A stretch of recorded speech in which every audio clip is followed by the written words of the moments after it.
Heko, I know Bangladesh, I love Bangladesh. Also coming there inshallah one time. ইচ্ছা আছে যে বিশ্বের সেরা তারকা যেটা আপনারা জানেন, ওকে নেওয়ার অনেক ইচ্ছা, রোনাল্ডোকে।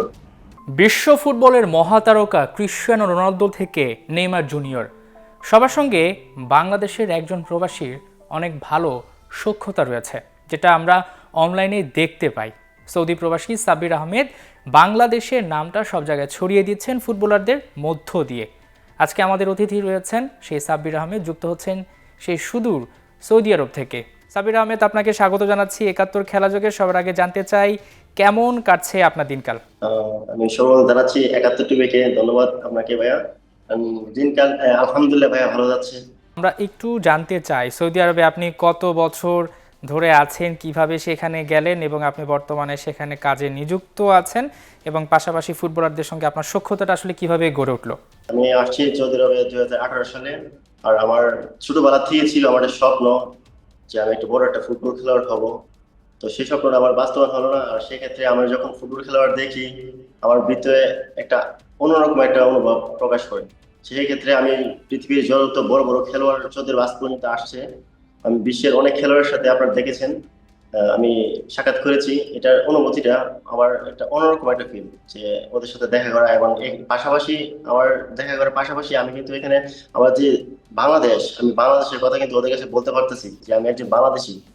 সেটা কিন্তু আমার বড় একটা পাওয়া, যে ওদের কাছে কি এত বড় বড় ফুটবল খেলোয়াড়ের কাছে কি আমি বলতে পারতেছি আমি একজন বাংলাদেশি প্লেয়ার। আপনি আসলে সখ্যতাটা কিভাবে গড়লেন? আমরা দেখি রোনালদো, রোনালদোর ছেলে নেইমার, সাদিও মানে, এরকম অনেক যারা নামি দামি ফুটবলার রয়েছেন, তাদের সঙ্গে আপনার ছবি, ভিডিও, সেগুলো সোশ্যাল মিডিয়াতে ব্যাপক আলোড়ন কেড়েছে। তো সেক্ষেত্রে এটা কিভাবে সম্ভব হলো? কারণ তাদের কাছাকাছি যাওয়া তো বেশ কঠিন, তাদের বডিগার্ড থাকে, প্রচুর সিকিউরিটি থাকে। হ্যাঁ, এটা একটা বড় একটা ব্যাপার, যে এরা তো ওয়ার্ল্ড ফেমাস, এদের কিন্তু হাই সিকিউরিটিতে, সেটা আপনারা জানেন, এটা সবাই জানেন। তো সেই ক্ষেত্রে আমি ক্লাবে আমার একটা ভালো একটা বন্ধু সম্পর্ক তৈরি করি। ওইখানে আমাদের যে আমার সাথে চলাফেরা করে, বা আমি ক্লাবে যাই, খেলোয়াড় আমাদের, আমি যেখানে জব করি এখানে আসে, সেই ক্ষেত্রে ওদের সাথে একটা ভালো একটা বন্ধু তৈরি করি। সেক্ষেত্রে আমাকে অফার করে আমি যাই, এবং সে আমাকে সেই অপরচুনিটি আমি আমার হয় আর কি, যে ওদের সাথে কি সাক্ষাৎ করার। মানে আপনি যেখানে এখন কাজ করছেন, আমি আপনার ছবিতে দেখলাম যে অনেক ফুটবলারই হয়তো বা সেই জায়গাটা এসেছে। তো সেক্ষেত্রে কি একসাথে কফি খাওয়ার কখনো সুযোগ হয়েছে কিনা? বাংলাদেশকে নিয়ে তাদের আসলে ভাবনাটা কি? সে কফির আড্ডায় কি বাংলাদেশকে নিয়ে আলোচনা হয় কিনা? আসলে আমি কিন্তু সচরাচর বলে থাকি যে বাংলাদেশ, ওদের কথাটা। কিন্তু আমি কিন্তু মাঝে মাঝে অফার করি ওদেরকে যে বাংলাদেশ যাওয়ার জন্য। কিন্তু আমি যখন রোনাল্ডোর সাথে দেখা করি, ফার্স্ট রোনাল্ডো কিন্তু বলছিলাম যে বাংলাদেশে তোমার অনেক বন্ধুরা রয়েছে, অনেক ফ্রেন্ড রয়েছে, প্লেয়ার রয়েছে। হেকো, I know Bangladesh, I love Bangladesh. সে বলছে আমাকে যে one day I know Bangladesh. Same নেইমারের আমি বলেছি এই কথাটা। নেইমারের কিন্তু অনেক সিকিউরিটি, আপনারা জানেন। সেক্ষেত্রে নেইমারের কাছে আমি কিন্তু পার্সোনাল ব্যক্তিগতভাবে একমাত্র আমি ওর সাথে ব্যক্তিগতভাবে সাক্ষাৎ করেছি সৌদি আরবে ওর সাথে। কিন্তু আমি কিন্তু সেই অফারটা করেছি নেইমারকে, যে বাংলাদেশে তোমার অনেক বন্ধু রয়েছে যাওয়ার জন্য। সে বলছে ইনশাআল্লাহ one day I will go Bangladesh. তো সেক্ষেত্রে বাকি প্লেয়ারদের বেলায় সেটা কি দাঁড়িয়েছে? তাদেরকে কি বাংলাদেশ সম্পর্কে জানাতে পেরেছেন, বা বাংলাদেশে আসার ক্ষেত্রে তাদের কোনো আগ্রহ আছে কিনা? হ্যাঁ, আমার চিন্তা ভাবনা আছে ইন ফিউচারে। আমি যেহেতু আমার একটা অপরচুনিটি আছে সৌদি আরবে, ভালো একটা লিঙ্ক আছে আমার, আমার ইন ফিউচার ভালো একটা ফুটবল খেলার বাংলাদেশে নেওয়ার ইচ্ছা আছে আমার। সেই স্বপ্নটা আমার পূরণ হবে। আশা করি আপনারা আমার জন্য দোয়া করবেন, যাতে সেই স্বপ্নটা আমার পূরণ হয়। সৌদি আরবের যারা প্রবাসী যারা রয়েছেন, তাদের কাছ থেকে আপনি কেমন সাড়া পাচ্ছেন? আসলে যারা সৌদি আরবে যারা জাতীয় টিমে খেলে, ওদের সাথে আমার একটা বন্ধুত্ব সম্পর্ক রয়েছে। আমার কাছে ওরা আসা যাওয়া করে। ওদের কিন্তু আমি প্রায় বলি যে বাংলাদেশ একটা ফুটবল প্রেমিক দেশ, ফুটবল করার পছন্দ করে। এদের কাছে কিন্তু আমি প্রায় বলে থাকি যে আমাদের বাংলাদেশ কিন্তু অনেক ফুটবল লাভ করে, সৌদি আরব আর বেশি পছন্দ করে। সেক্ষেত্রে এরা আমাকে সাপোর্ট করে। তা আমি ইনশাল্লাহ দেখি ভাই, আমি খুব শীঘ্রই একটা ফুটবল খেলোয়াড় বাংলাদেশে নেওয়ার চিন্তা ভাবনা আছে, ভালো খেলোয়াড়। যেটা অবশ্য আমি যদি বাংলাদেশের এর মাধ্যমে কোনো ভালো স্পন্সর পাই, তাহলে ভালো ভালো একটা ফুটবল খেলোয়াড় নেওয়ার নিতে পারবো আর কি। এই মুহূর্তে সৌদি আরবের যে ফুটবল, সেখানে যদি একটু ফিরে যাই, বাংলাদেশি অনেক প্রবাসী আছেন। আপনি জানেন যে প্রবাসী ফুটবলাররাও কিন্তু বাংলাদেশে খেলতে আসছেন। সৌদি আরবে আপনার জানাশোনা এমন কোনো ফুটবলার আছেন কিনা যারা বাংলাদেশি এবং সেখানে বেড়ে উঠছেন বা ফুটবল খেলছেন? বাংলাদেশে বলতে আমার তেমন একটা পরিচিত হয় নাই এ পর্যন্ত বাংলাদেশে যারা আসছেন, কিন্তু সবই ইউরোপের, আমেরিকার, ব্রাজিলের, স্পেন, ফ্রান্স, জার্মান, তারপরে বিভিন্ন ইউরোপের আমার খেলোয়াড়ের সাথে পরিচয় হয়েছে। ওরা কিন্তু বিভিন্ন খেলোয়াড়কে কিন্তু আমাকে ব্যক্তিগত চিনে, ওরা সাথে একবার দুইবার তিনবারের মাত্র দেখা হলে কিন্তু আমাকে হাসি মারে দেখা করে, এটা আমার কাছে অনেক ভালো লাগে। তারা আপনার নামটা জানে, তাই তো? হ্যাঁ, অনেক প্লেয়ার আমার নাম জানে, অনেক প্লেয়ার যারা সৌদি আরবে জাতীয় দলের যারা ন্যাশনাল টিমে খেলে, ওদের নাম্বার আমার কাছে আছে, তোমার ফোন দিয়ে আমাকে ক্লাবে যায় অফার করে আমাকে। আচ্ছা আচ্ছা। তো সেক্ষেত্রে বাংলাদেশি অনেক ফুটবলার আছে, তারা তো সৌদি আরবের সৌদি প্রো লিগ, সেখানে খেলার জন্য অনেকের স্বপ্ন। তো কখনো কি আপনি বাংলাদেশের কোনো ফুটবলারদের নাম তাদেরকে বলেছেন কিনা, বা বাংলাদেশের ফুটবল সম্পর্কে তাদের কোনো ধারণা আছে কিনা, কখনো আড্ডাতে সেই গল্প উঠে আসে কিনা? সৌদি আরবে জাতীয় দলের ফুটবল খেলোয়াড় হচ্ছে গোলকিপার, সে কিন্তু অনেক নামি দামি খেলোয়াড়, আর্জেন্টিনার সাথে ভালো খেলেছে। ওর সাথে আমি ব্যক্তিগত সাক্ষাৎ করে আমি বলি যে বাংলাদেশ ফুটবল খেলোয়াড় বলার জন্য, তাকে বলছে আমাকে আমি বাংলাদেশকে অনেক পছন্দ করি, বাংলাদেশে ভালোবাসি। Can you say something for the I Bangladesh? also coming there, inshallah, one Bangladesh. time. Also say something for the Bangladesh football player. We love him. Thank you. Thank you so much. Welcome. Best of luck. তবে বাংলাদেশ যদি ভালো খেলোয়াড় আসছে Saudi আরবে, আমি মনে করি সেই অপরচুনিটি সৌদি আরব পাবে, কারণ সৌদি আরবে খেলার প্রতি অনেক আগ্রহী এবং ওদের ভালো অপরচুনিটি দিচ্ছে বিশ্বের অনেক খেলোয়াড়দেরকে। বাংলাদেশে সেই ক্ষেত্রে যদি ভালো স্কিল থাকে, আমি মনে করি সেখানে সৌদি আরবে চান্স পাবে ওরা। সেখানে বাংলাদেশি দর্শকদের আসলে আপনি কিভাবে দেখেন? তারা কি এই ম্যাচগুলো দেখে কিনা? সৌদি প্রো লিগ যেটা হয়, সেখানে বাংলাদেশি দর্শকদের উপস্থিতি কেমন থাকে? আসলে রোনাল্ডোর ম্যাচ হলে তো ভাই এটা আর বলার বাকি থাকে না, যে শত শত হাজার হাজার দর্শক পড়ে যায় রোনাল্ডোর একটা ম্যাচ দেখার জন্য, যারা বিভিন্ন দেশ থেকে সৌদি আরব আসছে একমাত্র রোনাল্ডো দেখার জন্য। আপনারা দেখেন রোনাল্ডো যখন সৌদি আরব ক্লাবে যোগ দিয়েছে, বিভিন্ন ওয়ার্ল্ডের অনেক মানুষ সৌদি আরব আসছে ওর সাথে কমিউনিকেশন করার জন্য, ওকে দেখার জন্য, খেলার জন্য। সেক্ষেত্রে কিন্তু সৌদি আরব কিন্তু বিশ্বের কাছে এটা তুলে ধরা আরো উপরে যাচ্ছে। তো সেক্ষেত্রে আমি যদি একটু বলি যে সৌদি আরব তো একটা মাস্টার প্ল্যান করে আগাচ্ছে। আপনি তো সৌদি আরবে 2018 সাল থেকে আছেন, অনেক পরিবর্তনই আপনি দেখতে পেয়েছেন, যে রোনালদোকে নিয়ে যাওয়া হয়েছে, নেইমারকে নিয়ে যাওয়া হয়েছে, করিম বেনজেমা, অর্থাৎ যত নামি দামি ফুটবলার আছে সবার একটা একত্র করা হয়েছে বড় একটা প্ল্যান করে। সৌদি আরবে তো নিশ্চয়ই তেলের উপর নির্ভর করে তাদের একটা অর্থনীতি গড়ে উঠেছে, পুরো বিশ্ব তাদের উপর অনেকটাই নির্ভরশীল। তো সেক্ষেত্রে সেই জায়গাটা থেকে পরিবর্তন করার জন্য এখন তারা স্পোর্টস দিয়ে আগাচ্ছে, তারা ক্রিকেট ফুটবলটাকে বেশি গুরুত্ব দিচ্ছে। তো সেক্ষেত্রে আপনার চোখে এখন পর্যন্ত কি কি পার্থক্য আপনি দেখতে পেলেন, যেটা সবচেয়ে ভালো লেগেছে এবং মনে হচ্ছে যে একটা মরুভূমির দেশ হয়েও সৌদি আরব যেটা পারছে, বাংলাদেশ কেন পারছে না? আসলে আফসোসটা হয় প্রথমেই আমার, যে আমার বাংলাদেশ আজ পর্যন্ত বিশ্বকাপে যেতে পারতেছে না। কারণ আমার অনেক ইচ্ছে ছিল যে আমি যখন খেলোয়াড়ের সাথে দেখা করি, যেন আমি বলতে পারি আমাদের বাংলাদেশে একজন স্টার আছে যে ওয়ার্ল্ডের অনেক নামি দামি খেলোয়াড়ের সাথে খেলে বা বিশ্বকাপে যাবে। আমাদের বাংলাদেশ কিন্তু ভাই অনেক পিছিয়ে আছে ফুটবল ক্ষেত্রে, কারণ আজ পর্যন্ত বিশ্বকাপে যেতে পারে না। কারণ আমি দেখেছি, আর আপনারা জানেন সেটা। আর দ্বিতীয়ত হচ্ছে ভাইয়া 2034 সালে বিশ্বকাপ হবে সৌদি আরবে, সেক্ষেত্রে সৌদি আরব কিন্তু অনেক অনেক ডেভেলপ হচ্ছে এবং বড় বড় মাঠ তৈরি করা হচ্ছে। এখন থেকে আর কার্যক্রম শুরু করতেছে, শুরু অলরেডি করে দিচ্ছে। আর বিশ্বের আমি মনে করি সবচেয়ে যদি কোনো দেশে খেলোয়াড় বেশি থাকে, একমাত্র সৌদি আরবে আছে সবচেয়ে বেশি খেলোয়াড়, সৌদি আরবে আছে। কিন্তু সৌদি আরব না, শুধু ওয়ার্ল্ডের সব দেশের বড় বড় খেলোয়াড় সৌদি আরবে হায়ার করতেছে। তার মানে সৌদি আরব 2034 সালে যে ফুটবল বিশ্বকাপের আয়োজক, তারা এখন থেকে সে পরিকল্পনা করছে। এবং আপনার চোখে কি কি পার্থক্যটা গত কয়েক বছরে পড়লো? তারা হয়তো অনেক স্টেডিয়াম করছে, রাস্তাঘাট করছে, হোটেল করছে, অর্থাৎ লম্বা একটা প্ল্যানের বাস্তবায়নের যে শুরুটা, সেটা এখন থেকে তারা শুরু করেছে, এখনও অনেক সময় বাকি। কিন্তু এই যে পরিকল্পনাগুলো যখন আপনি দেখেন বা রাস্তাঘাটে ঘোরেন, একটু অবাক লাগে কিনা যে একটা দেশ কিভাবে এত দ্রুত বদলে যাচ্ছে শুধুমাত্র ফুটবল দিয়ে? আসলে আমি ধন্যবাদ জানাচ্ছি সৌদি গভর্নমেন্টকে। সৌদি গভর্নমেন্ট কিন্তু এই ব্যাপারে খুব দায়িত্বশীল ভাবে কাজ করছেন, এবং রাস্তাঘাট এবং স্টেডিয়াম এরা যেভাবে অত সুন্দরভাবে কার্যক্রম শুরু করে দিচ্ছে, এবং ওয়ার্ল্ডের অনেক লোক এই দেশে আসছে, ইঞ্জিনিয়ার আসতেছেন, যে ওদের সাথে অনেকের সাথে আমার দেখা হচ্ছে, যেহেতু আমাদের কার্যক্রম এখানে কাজ হয় এদিকে, কিন্তু অনেক ভাই উন্নত করতেছে। আর আশা করি 2-4 বছরের ভিতরে কমপ্লিট করে ফেলবে ওদের যে টার্গেট নিচ্ছে। একটু বলতে চাই যে ধরেন এই যে রোনালদোর সঙ্গে আপনি দেখা করেন কিংবা নেইমার, ওই সময়টা মানে আমরা তো ওদের কাছেই যেতে পাওয়াটা খুব টাফ। কেমন সময় তাদের সামনে ছিলেন, সেটা কতক্ষণ? আমি দেখলাম আপনি জার্সিতে অটোগ্রাফ নিচ্ছেন, বাংলাদেশ থেকে অনেক সেলিব্রিটি যাচ্ছে, তাদেরকে আপনি রিসিভ করছেন, তাদেরকে আপনি জার্সি গিফট করছেন। এই যে ব্যাপারগুলো, এগুলো আসলে আপনাকে কেমন লাগে বা আপনাকে হয়তো বা ইন্সপায়ার্ড করে যে আরো ভালো কাজ করার জন্য? এটা আমাকে অনেকটা ইন্সপায়ার করে।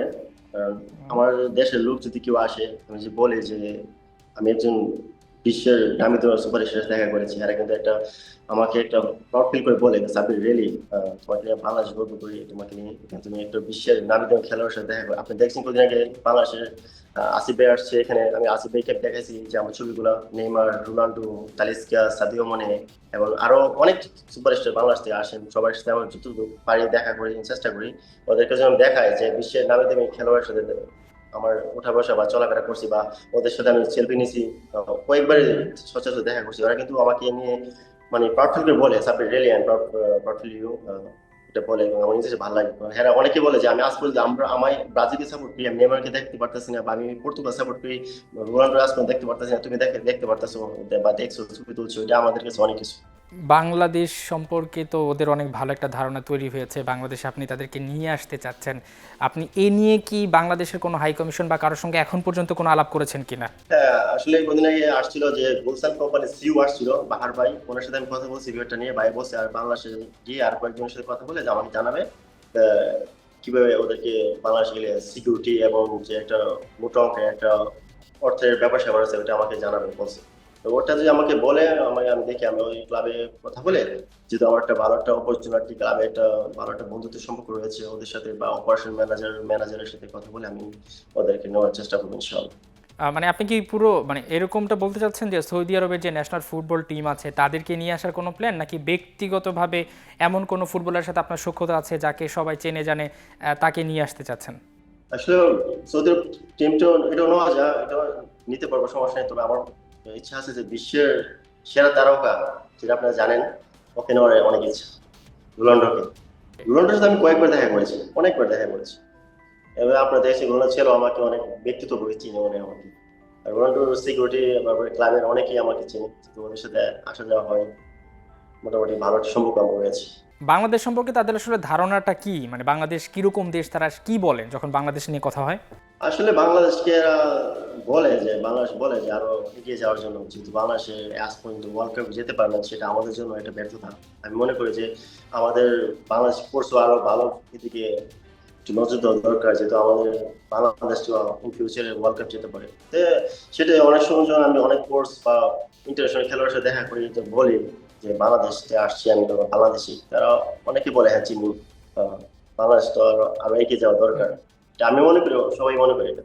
তো আমি বাংলাদেশ হিসেবে আমি মনে করি যে আমাদের বাংলাদেশটা আরো ফুটবলের ক্ষেত্রে আরো এগিয়ে যাওয়া দরকার। সৌদি আরব তো বেশ কয়েকটা কারণে বিখ্যাত। নাম্বার ওয়ান, এখানে মানুষ ওমরা হজ করতে যান এবং সেটা একটা ট্যুরিস্টদের একটা ভালো একটা পছন্দের জায়গা। এর পাশাপাশি এখন ফুটবলের জন্য বেশ ভালো একটা জায়গা হয়ে গিয়েছে। তো সেক্ষেত্রে কি মানে এটা তো নিশ্চয়ই একটা দর্শক সংখ্যাও বেড়েছে যারা বিশ্বের বিভিন্ন দেশ থেকে আসেন। তো আপনার কাছে এই ব্যাপারগুলো কেমন লাগে, যে বিশ্বের বিভিন্ন যে দেশ থেকে এসে রোনালদোর ম্যাচ দেখেন, অনেক ফ্যান আছেন, পাগলামি করেন, আপনি 2018 সাল থেকে এখন পর্যন্ত আছেন, মানে কখনো ভেবেছেন যে সৌদি আরব ফুটবল দিয়ে এভাবে এগিয়ে যাবে, যেটা আপনার চোখের মানে পলকে আসলে সবকিছু চেঞ্জ হয়ে যাচ্ছে? আসলে আমি যখন 2018 সালে আসি, ফুটবলের কিন্তু তেমন একটা মানে আনাগোনা শুনি নাই। মানে খেলতো, এরা ভালো খেলতো, বাট ন্যাশনাল টিম ভালো খেলতো, কিন্তু বিশ্বের এত দামি দামি খেলোয়াড় আসবে আমি এটা আমার কল্পনার বাইরে পাই আসলে। যখন এক ফার্স্ট সৌদি আরব রোনাল্ডো আসে, তখন আমার ড্রিম ছিল ওর সাথে আমি কখন দেখা করবো, এক্সাইটেড ছিলাম ভাই আমি অনেক। আপনাকে এটা বলার ভাষাটা নাই যে যে নেইমার আসছে, তখনও সাক্ষাৎ করার ইচ্ছে ছিল। মোটামুটি দেখছেন ওদের সাথে কয়েকবার করে আমি দেখা করে ফেলছি। কিন্তু সেটা কিভাবে সম্ভব হইলো, মানে আপনি ওই পর্যন্ত গেলেন কিভাবে? আসলে কথায় আছে না, ইচ্ছা থাকলে উপায় হয়, চেষ্টা করতে হয়। সেক্ষেত্রে আমি যখন ইচ্ছা ছিল আমার, সে চেষ্টা করি, ক্লাবের সাথে লিঙ্ক করি, যাই। তো ওরা আমাকে ওই খেলোয়াড়, সৌদি আরব যে ন্যাশনাল খেলার টিম ছিল ওদের সাথে কিন্তু আমি আগে বলছি আমার বন্ধুত্বের সম্পর্ক, ওরা আমাকে সুযোগ করে দেয়। আমার ক্লাবে আমার বন্ধু রয়েছে, ওরা আমাকে সুযোগ করে দেয়। সেক্ষেত্রে ওদের সাথে আমার ব্যক্তিগতভাবে সাক্ষাৎ করে। আমি যখন যাই কিন্তু আমি একটা জার্সি নিয়ে যাই, বা আমাকে সিগনেচার করে, বা আমাকে সে ভালোবাসাটা দেই, সেটা আমি অ্যাকসেপ্ট করি। কারণ একটা বিশ্বের আন্তর্জাতিক খেলোয়াড়ের কাছ থেকে সিগনেচার বা কাছে যাওয়াটা কিন্তু অনেক কিছু। তো এটা আমার একটা অনেক বড় একটা পাওয়া আমি মনে করি যে। আপনার আসলে স্বপ্নটা কি, যেহেতু আপনি সৌদি আরবে গিয়েছেন একটা উদ্দেশ্য নিয়ে, এখন আরেকটা উদ্দেশ্য হয়ে গিয়েছে যে কোনো ফুটবলারকে বাংলাদেশে নিয়ে আসার ক্ষেত্রে আপনি পরিকল্পনা করছেন, স্বপ্ন দেখছেন, এটা তো অনেক কঠিন একটা জার্নি। আপনি দেখেছেন ভারতে লিওনেল মেসি এসেছে, সেখানে অনেক ম্যাসাকার হয়ে গিয়েছে, আবার অনেক কিছু খুব সুন্দরভাবে হয়েছে। তো এটা করার জন্য তো অনেক বড় পরিকল্পনা দরকার, অনেক বাজেট দরকার। কিন্তু মানে আপনার আসলে যদি বলি যে ওভারঅল এখন ভবিষ্যতে আপনি কি দেখছেন, যে বাংলাদেশে কি কোনো ফুটবল একাডেমি করবেন কিনা, যেটা আপনি নিজেও বলছেন আপনি একজন খেলোয়াড় হতে চেয়েছিলেন, বা এই ব্যাপারগুলো দেখে আপনার কাছে মনে হয়েছে যে এই ব্যাপারটা আমি শিখতে পারলাম, বাংলাদেশে এসে কাজে লাগাবো। হয় না অনেকে ধরেন অনেক বছর প্রবাস জীবন শেষে বাংলাদেশে এসে হয়তো বা কেউ খামার দিচ্ছে, কেউ একটা বিজনেস চালু করছে, তো সেক্ষেত্রে আপনি হয়তো বা ফুটবলটা দেখে বাংলাদেশে ফুটবলটা চালু করারও কোনো পরিকল্পনা করবেন, শুধুমাত্র ফুটবলারদের নিয়ে আসাটাই নয়, আরও হয়তো আপনি সামনে এগিয়ে যেতে পারছেন। মানে আপনি আপনার পরিকল্পনাটা কি, সামনে কি করতে চান ফুটবল নিয়ে? আসলে আমার দেশ বাংলাদেশ, কারণ আমিও চাই আমার দেশটা ওয়ার্ল্ড কাপ খেলুক। তো আমি যদি একটা ভালো একটা ফুটবল খেলার দেশে নিয়ে যাই, তো সেক্ষেত্রে ওরা যদি কিছু টিপ দিয়ে আসতে পারে আমাদের খেলোয়াড়কে, সেক্ষেত্রে আমাদের খেলোয়াড় বাংলাদেশে যারা আছে এরা ইন ফিউচার ভালো খেলবে। সেটা কিন্তু আমি মনে করি এটা বাংলাদেশের জন্য একটা ভালো একটা গুড চান্স। সেটা তার জন্য আমি ইন ফিউচার আমার স্বপ্ন আছে আমি এটা ভালো ভালো ফুটবল খেলোয়াড় বা ভালো ফুটবল টিম বাংলাদেশ নিয়ে যাবো, যাতে আমার বাংলাদেশকে কিছু শিখতে পারে। আল নাসর থেকে শুরু করে সৌদি আরবে যে কয়েকটা ক্লাব আছে, তারাও তো প্রতিনিয়ত হয়তো বা ফুটবলার খোঁজে, তরুণ ফুটবলার খোঁজে। ওইখানে অনেক একাডেমিও আছে। আপনার মাধ্যমে কি কোনো তরুণ মেধাবী ফুটবলার কোনো একাডেমিতে যাওয়ার সুযোগ পেতে পারে কিনা, বা ক্লাবের সঙ্গে কথা বলে সেই পথটা আপনি ওপেন করে দিতে পারেন কিনা, সেই পর্যন্ত কি সাব্বির আহমেদ পৌঁছেছে কিনা? হ্যাঁ, অবশ্যই আমি মনে করি যেহেতু আমার ক্লাবে ভালো একটা লিঙ্ক আছে, যদি আমার বাংলাদেশে ভালো একটা খেলোয়াড় থাকে, যদি সে ওই স্কিলটা থাকে, সিবি ভালো, ওর স্কিলে ভালো থাকে, যদি সে সৌদি আরব ক্লাবে খেলতে চায়, তাহলে আমি ওদের সাথে কন্ট্যাক্ট করবো, যদি সে আসতে চায় আর কি। তো যদি ভালো খেলোয়াড় হতে হবে, যদি আপনি জানেন রোনাল্ডোর সাথে খেলা মানে কম্পিটিশন করা মানে এটা বিশাল একটা ব্যাপার। তো ওরা যদি ওরা ইন্টারভিউ নিয়ে দেখে, ওরা যদি ওইখান থেকে যদি অ্যাকসেপ্ট করে দিলে আসতে পারবো, সমস্যা নেই। যদি কেউ আসতে চায় আমার সাথে যোগাযোগ করলে আমি অবশ্যই ক্লাবে নিয়ে যেতে পারবো, সমস্যা নেই। বাংলাদেশে যারা প্রবাসী আছেন তাদের আপনার প্রতি তো একটা আলাদা ভালোবাসা বা একটা সফট কর্নার কাজ করে, একটা আলাদা রেসপেক্ট তৈরি হয়েছে এই ফুটবলের সঙ্গে আপনার কাজ করার মাধ্যমে। হ্যাঁ, বাংলাদেশ থেকে কিন্তু অনেক সুপারস্টার আসছে, অভিনেতা আসছে, সবার সাথে কিন্তু আমি দেখা করতেছি এবং ওদের কাছে বলতেছি যে আমি ওদের সাথে মিট করছি, দেখা করছি। হ্যাঁ, ওরা কিন্তু আমাকে যথেষ্ট পরিমাণে আমাকে আহ, ভালো বলছে। তো এটাই আমি ওদেরকে বলি যাতে আমাদের দেশটাও যাতে ইন ফিউচারে আমরাও দেখতে চাই ওয়ার্ল্ড কাপ খেলুক, সে আশাটা আমার বড় একটা আশা রয়েছে। রোনালদোর ছেলের সঙ্গে আপনার একটা ভিডিও বেশ ভাইরাল হয়েছে, সেটার একটু গল্পটা জানতে চাই, সেটা কিভাবে কি হলো?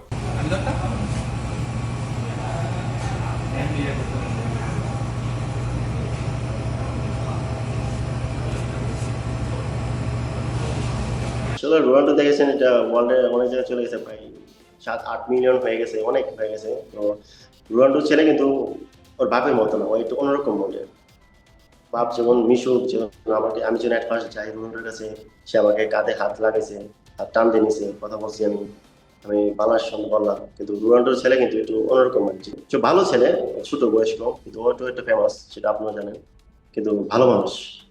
সে বাংলাদেশ সম্পর্কে কি কোনো কমেন্টস করেছে কিনা? সচরাচর সে কিছু বলে নাই, জাস্ট আমি বলছিলাম ব্যক্তিগতভাবে যে আমি বাংলাদেশ থেকে আসছি। সে বলছে no problem, I love Bangladesh. সে বাংলাদেশ কিন্তু সে চিনে, সে বলছে আই নো বাংলাদেশ, সে বলছে আমাকে। না, ওর জন্য ফ্রি হয়, বের হয়, বিভিন্ন মলে যায় বা বিভিন্ন ইয়েতে যায়, কিন্তু একবারও কম, কিন্তু গেল ওদের সাথে হাই সিকিউরিটি থাকি। নর্মালি কেউ জানে কিন্তু ওদের কাছে কেউ যেতে পারে না, হাই সিকিউরিটি থাকি, যেটা ওকে সাথে গিয়ে কথা বলা সেলফি তোলা এটা অসম্ভব। যদি ও মন চা, যদি ওকে ডাক দেয় তুলে যেতে পারে, কিন্তু এছাড়া ইম্পসিবল এটা।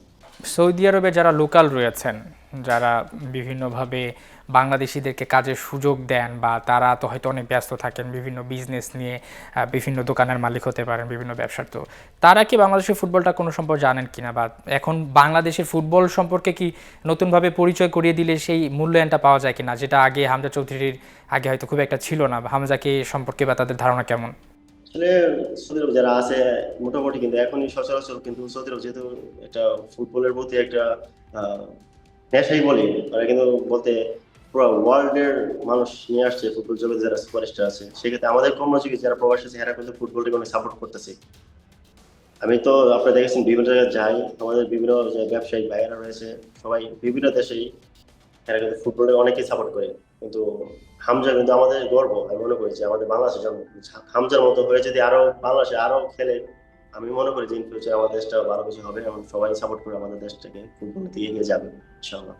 আরও যেটা জানতে চাই যে এই যে বিভিন্ন মরুভূমিকে তারা যেভাবে কাজে লাগালো, আপনি তো দেখেছেন, তো সেই ক্ষেত্রে একটু অবাকই লাগে কিনা যে কিভাবে সেটা সম্ভব হলো, এবং এই জন্য হয়তো বা বিশ্বকাপের জন্য যদি একটু মানে ওভারঅল যদি আমি বলি যে বিশ্বকাপের যে প্রস্তুতিটা সেটা যদি একটু বিস্তারিত আপনি বলতেন যে কি কি হচ্ছে, কত বছর লাগবে, বা কোনো ভবন হচ্ছে কিনা, বা আমরা একটা সোশ্যাল মিডিয়াতে একটা ভাইরাল দেখেছিলাম যে স্কাই একটা স্টেডিয়াম হওয়ার কথা ছিল, যেটা যদি বলছে যে না এরকমটা হওয়ার কোনো সুযোগ নাই, তারপরও কি এরকম কোনো স্থাপনা আপনার চোখে পড়েছে কিনা যেটা একটু অবাকই লাগছে যে এটা কিভাবে কি করলো? আসলে আপনি যেটা দেখছেন স্টুডিয়ামে, তো স্কাই যে স্টুডিয়ামটা, এটা আসলে এটা হচ্ছে কি এডিটের মধ্যে করছে আর কি। এটাতে আমার সচরাচর, যেহেতু আমি রিয়া থেকে সিটিতে আছি, ডাস্টবিন আমাদের চোখে পড়ে নাই, আর পড়লে অবশ্যই আমরা দেখতাম। এটা এডিটের মধ্যে করছে। আর সৌদি আরব যেভাবে বিশ্বকাপ 2034-এ হবে, সেক্ষেত্রে আমি মনে করি যে আরো মানে 30-32-এর ভিতরে এরা কমপ্লিট করে ফেলবে, যেভাবে এরা কার্যক্রম চালিয়ে যাচ্ছে বিভিন্ন স্টেডিয়াম, বিভিন্ন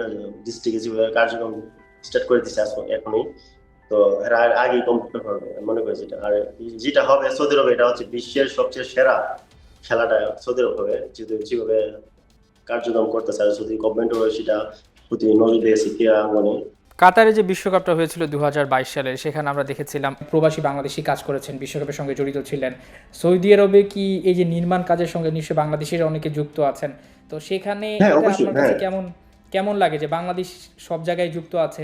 হয়তো বিশ্বকাপ খেলতে পারবেন কি পারবে না সেটা পরের বিষয়, কিন্তু ওই নির্মাণ কাজের সঙ্গে বাংলাদেশিদের নামটা যুক্ত আছে। হ্যাঁ, এটা সত্য যে আমাদের বাংলাদেশ একটা শ্রম বাজার দিক দিয়ে অনেক বড় দিক দিয়ে এগিয়েছে। আর সৌদি আরব কিন্তু প্রায় 30 লাখের উপরে বাংলাদেশি রয়েছে আমাদের বাংলাদেশি। কাতার যে কোনো স্টেডিয়ামে কাজ করেছে আমাদের বাংলাদেশি বেশিরভাগ লোক ছিল। আমি মনে করি যে সৌদি আরব সেক্ষেত্রে স্টেডিয়ামের ক্ষেত্রে আমাদের বাংলাদেশি সবচেয়ে বেশি অবদান রাখবে।